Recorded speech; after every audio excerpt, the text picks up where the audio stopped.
He knows I've got a great deal of time for him as a person, but he must reflect that all of his speech is talking about the rights of the landlord and absolutely nothing on the rights of the tenants. In my own constituency, there are 600 children in temporary accommodation, in large part driven out of their private rented accommodation because of no-fault evictions. Does he have anything to say about the rights of tenants?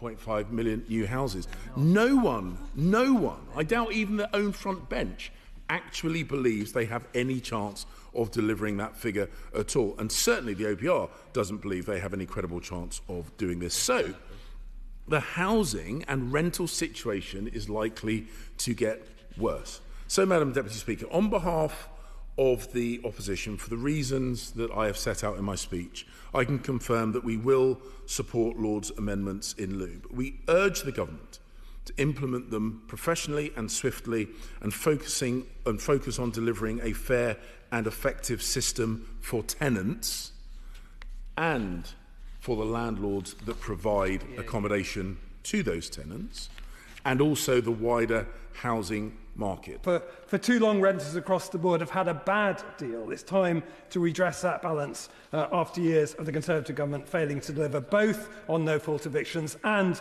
on decent homes to our military families.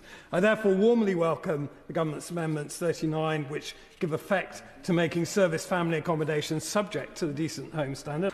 The Right Honourable Gentleman, the member for Islington North, raised the issue of rent controls. He knows that this government is opposed to introducing rent controls, as I've made clear on many previous occasions. We don't support them, including rent stabilisation measures. We believe they could make life more difficult for private renters, both in terms of incentivising landlords to increase rents routinely to a cap where they might not otherwise have done so, and in pushing many landlords out of the market, thereby making it even harder for renters to find a home they can afford. I personally wished it was also regulating rent levels, but my question is, how quickly will it become law to protect people, many of whom over the last year, while this bill has been wending its way through Parliament, have faced the appalling situation of no-fault eviction. Many have lost their properties as a result of it, whereas they would have been protected had the bill become law more quickly.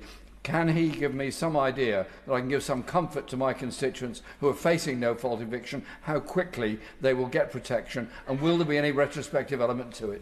Yeah. Because, Madam Deputy Speaker, uncertainty helps no one.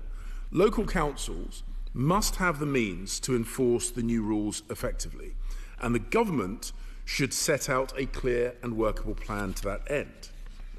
The amendments before us represent a sensible set of adjustments that make this bill, I would say, slightly more workable.